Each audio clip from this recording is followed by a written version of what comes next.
ಶಿವಶನೇಶ್ವರ ದೇಗುಲದ ಧರ್ಮಾಧಿಕಾರಿ ಶ್ರೀ ಶ್ರೀ ಶ್ರೀ ಮುನೇಶ್ವರ ಸ್ವಾಮೀಜಿಗೆ 79ರ ಸಂಭ್ರಮ.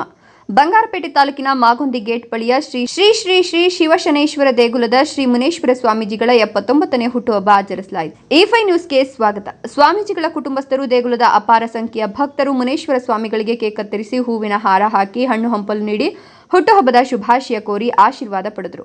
ಈ ಸಂದರ್ಭದಲ್ಲಿ ಆಶೀರ್ವಚನ ನೀಡಿದ ಸ್ವಾಮೀಜಿಗಳು, ಇಡೀ ರಾಜ್ಯದಲ್ಲಿ ಈ ಶಿವಶನೇಶ್ವರ ದೇಗುಲ ಪ್ರಥಮ ಸ್ಥಾನ ಪಡೆದಿದೆ.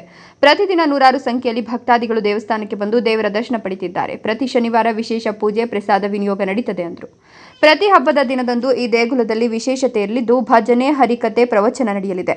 ದೇವರ ಅನುಗ್ರಹದಿಂದ ವಾಗ್ದಾನ ನಡೆಯಲಿದ್ದು, ಜನತೆ ತಮ್ಮ ಕಷ್ಟ, ನೋವು, ಸಮಸ್ಯೆಗಳಿಂದ ಹೊರಬರಲು ದೇವರ ಆಶೀರ್ವಾದ, ಅನುಗ್ರಹ ಭಕ್ತಾದಿಗಳ ಮೇಲೆ ಸದಾ ಇರಲಿದೆ ಎಂದರು. ಜನತೆಯ ಕಲ್ಯಾಣ ಈ ದೇಗುಲದ ಉದ್ದೇಶವಾಗಿದ್ದು, ಕಲ್ಯಾಣ ಮಂಟಪ ಸೇರಿದಂತೆ ಹಲವು ಜನಪರ ಕಾರ್ಯಗಳನ್ನು ಮಾಡುವ ಉದ್ದೇಶವಿದ್ದು, ಆದಷ್ಟು ಬೇಗ ಎಲ್ಲ ಕಾಮಗಾರಿಗಳನ್ನು ಪೂರ್ಣಗೊಳಿಸಿ ಸಾರ್ವಜನಿಕರ ಸೇವೆಗೆ ಸಮರ್ಪಣೆ ಮಾಡಲಾಗುವುದು ಎಂದರು. ಸ್ವಾಮೀಜಿಗಳ ಹುಟ್ಟುಹಬ್ಬದ ಪ್ರಯುಕ್ತ ಅನ್ನದಾನ ಏರ್ಪಡಿಸಲಾಗಿತ್ತು. Tumatagere Shivaraj M, E5 news, Bangarpet.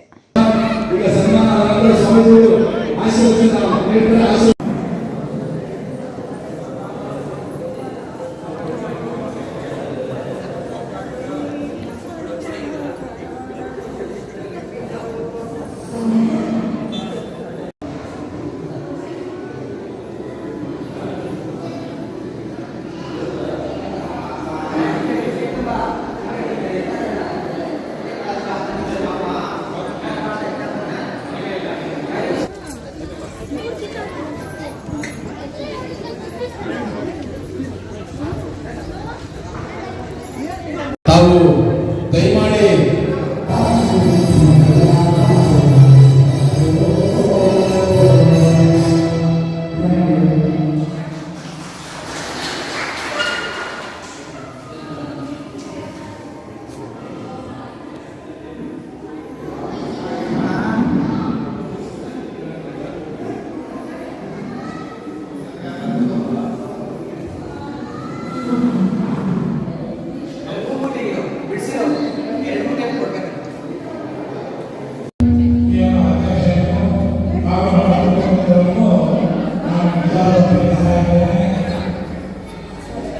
ಇವತ್ತು ಅಧ್ಯಕ್ಷರಾದ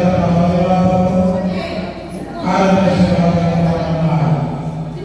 ಮಗಳು ಹಾಗೂ ಸದಸ್ಯರಾದಂಥ ನಮ್ಮ ಮಂಜುನಾಥ್ ಮತ್ತು ಗೋಪಾಲ ತಾಯಿಗೆ ಈ ವಿಚಾರವಾಗಿ ಒಂದು ಸ್ಥಾನವನ್ನು ಒಂದು ಪ್ರಶ್ನೆ ಮೂಲಕ ನಾನು ವಹಿಸಿದ್ದೇನೆ.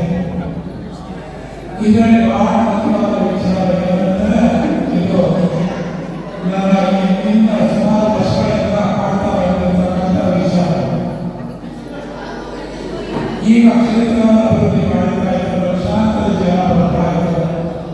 ಆದರೆ ಒಂದು ಶುಭ ಕಾರ್ಯಕ್ಕೆ ನಮಗೆ ಸ್ಥಾನವಿಲ್ಲದ ಕಾರಣ ಬಹಳ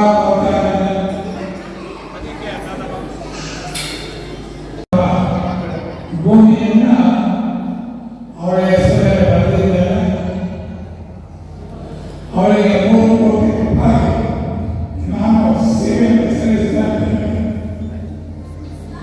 ಅವಳು ಈ ಕ್ಷೇತ್ರಕ್ಕೆ ಬರುವಾಗಿದ್ದು ಬಡವರ ಕಲ್ಯಾಣ ನಡೆಸಿಕೊಡ್ತಾರೆ ಅಂತ ನಂಬಿಕೆ ಮೇಲೆ ನಾನು ಆಧಾರ ಮಾಡಿಕೊಂಡು ಈಗ 3 ಕೋಟಿ ರೂಪಾಯಿಯನ್ನ ಅವಳಿಗೆ ನಾನು ಬಹುಮಾನವಾಗಿ ಕೊಡ್ತಾ ಇದ್ದೇನೆ.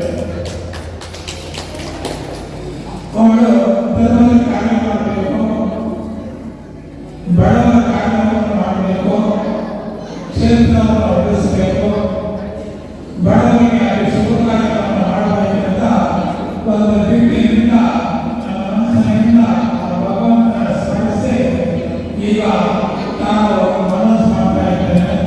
ಅವಳಿಗೆ ಕಲ್ಯಾಣ ಮಂಟಪ ಕಟ್ಟುವುದಕ್ಕೆ ನಾನು 3 ಕೋಟಿ ರೂಪಾಯಿಯನ್ನ ಅವಳ ಕೊಡುಗೆಯಾಗಿ ಮಾಡಿಕೊಡ್ತಾ ಇದ್ದೇನೆ. ಮತ್ತೆ